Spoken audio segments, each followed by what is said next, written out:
안녕하세요. 동화여행입니다. 오늘도 이야기 들으시며 즐거운 시간 되세요. 구독과 좋아요 부탁드립니다. 허생전 안성장의 과일. 안성장에는 과일이 많았다. 감, 대추, 밤은 물론이고 배, 호도, 잣, 은행 이런 것들이 섬으로 짐으로 그 넓은 장이 미어지도록 들어와 쌓였다. 그 과일들을 가지고 한양에서 내려온 도매상들이 흥정하느라 짓거리고 소리 지르고 다투는 소리에 장터는 벌집을 쑤신 것처럼 왁자지껄했다.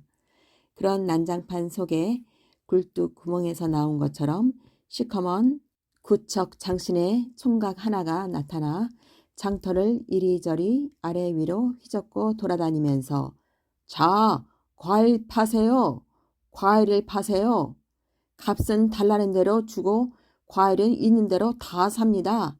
자, 누구든지 값 잘 받고 과일 쉽게 팔려거든 물산 도가하는 강선달래 집 앞으로 지고 오시오. 한 점도 사고 10점도 사고 한 섬도 사고 10섬도 삽니다. 부르는 게 값이오. 있는 대로 몰아 삽니다. 자, 강선달래 집 앞으로 오시오. 오시오. 하고 큰소리로 외치며 다녔다.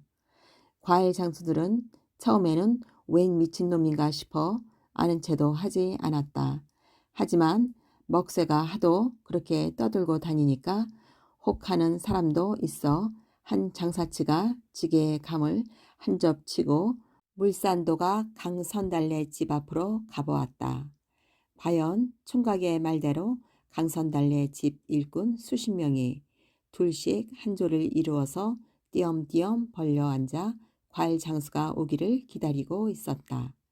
간팔러 왔소? 예. 몇 접이요? 한 접입니다. 값은 얼마요? 한 돈입니다. 세어서 들여놓고 돈 받아가시오. 사실 이날 안성장에서는 강값이 좋은 것은 한 접에 7푼이고 보통 것은 5푼이었다. 그런 것을 감 장수는 값은 달라는 대로 준다고 했던 말을 생각하고 본래 값의 2배인 한 돈을 부른 것이다. 그런데 정말 부르는 대로 값을 쳐주는 게 아닌가. 감 장수는 뜻밖의 횡재에 놀라 두 눈을 휘둥그레 뜨고 장터로 달려나갔다. 그러고는 정말 부르는 대로 값을 쳐주더라고 여기저기 떠들고 다녔다. 여보시오, 장터 사람들, 강선달래 집 앞에 가보시오. 부르는 게 값이오. 얼마든지 불러도 다 쳐준다니까요. 소문은 삽시간에 장터 곳곳으로 퍼져나갔다. 소문을 들은 과일 장수들은 너도 나도 앞을 다투어 과일을 지고 강선달래 집 앞으로 꾸역꾸역 모여들었다.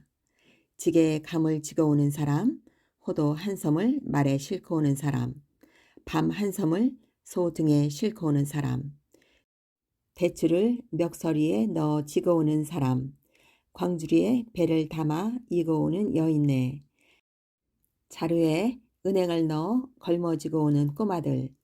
소문에 들은 대로 사람들은 과일을 가지고 와서 부르는 대로 값을 쳐서 받았고 강선달래 사람들은 물건이 좋고 나쁨을 가리지 않고 가지고 온 과일을 모두 사들였다.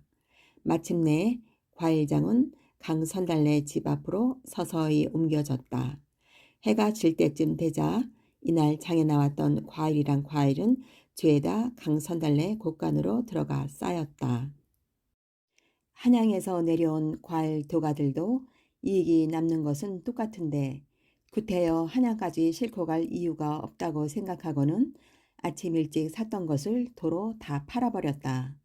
장터에 나왔던 과일을 부르는 대로 값을 쳐주고 싹싹 쓸어 사들이다니 이런 정말 해괴한 일이었다. 안성장이 생긴 이후 처음 있는 일이었다. 사람들은 둘만 모여도 부르는 대로 값을 쳐주며 과일을 모조리 사간 이야기를 가지고 수군거렸다. 그러나 아무도 과일을 사들인 사람이 누구이며 무슨 일로 그렇게 했는지는 알지 못했다. 도대체 누가 과일을 사들이는 것일까? 그러게 말이에요. 그렇게 한꺼번에 많은 과일을 사들여서 뭘 하려는 건지. 사람들은 한여름밤 개구리처럼 왁자지껄 그 이야기로 수다를 떨었다. 강선달과 알고 지내는 사람들은 왜 그렇게 과일을 사들이는 게요? 하고 물어보기도 했다. 그러면 강선달은 나도 모르겠소. 나는 그저 손님의 심부름을 할 따름이요. 하고 대답할 뿐이었다.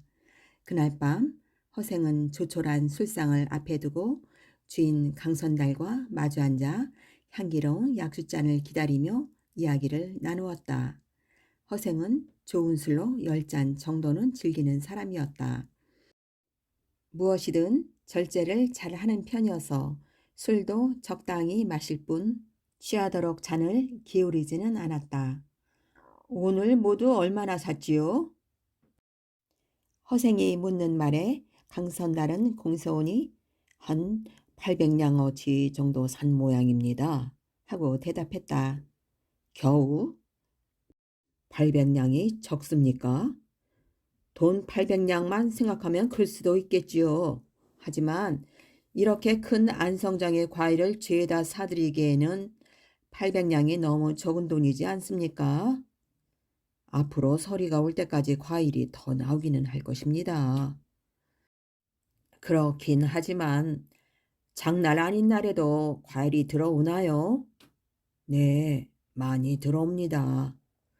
그러면 과일 들어오는 것이 떨어질 때까지 감 한 개, 대추 한 개라도 다른 손에 넘어가지 않도록 다 사주십시오.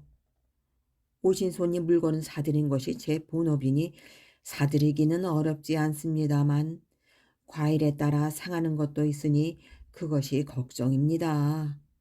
감이 제일 잘 상하고 배 대추 같은 것도 곧 상하지 않겠습니까? 강선달은 근심 어린 목소리로 말했다. 상하는 것은 상관없습니다. 무조건 사드리기만 해 주십시오. 그리하여 9월 금음까지 강선달은 허생이 시킨 대로 안성으로 들어오는 과일이라는 과일은 깡그리 사서 곳간에 들였다. 그러고 나니 장의 과일도 끊겼거니와 돈 만냥도 거의 다 나가고 그 대신 강선달네 곳간은 과일이 꽉 들어차게 되었다. 10월이 가고 동짓달이 되었는데도 허생은 과일만 자꾸 사들일 뿐 어떻게 처분한다는 말이 없어 밤이나 낮이나 그저 강선달네의 안사랑 조용한 방에 들어앉아 글만 읽고 있었다. 가끔씩 곳간에 들어가 상한 과일만 출어내다 버리는 먹새를 본 강선달은 걱정이 되어서 허성에게 저 많은 과일을 어쩌시렵니까? 날이 차서 얼기 전에 팔아버려야 하지 않을까요? 하고 물었다. 그러나 허생은 태연한 표정이었다. 다 섞여봤자 돈 마냥 아닙니까? 도대체 무슨 생각을 하고 있는 것인지 강선달은 도무지 종잡을 수 없었다. 앞으로 어떻게 할 계획인지 굳게 닫힌 허생의 입은 열리지 않고 안성의 겨울은 깊어만 갔다.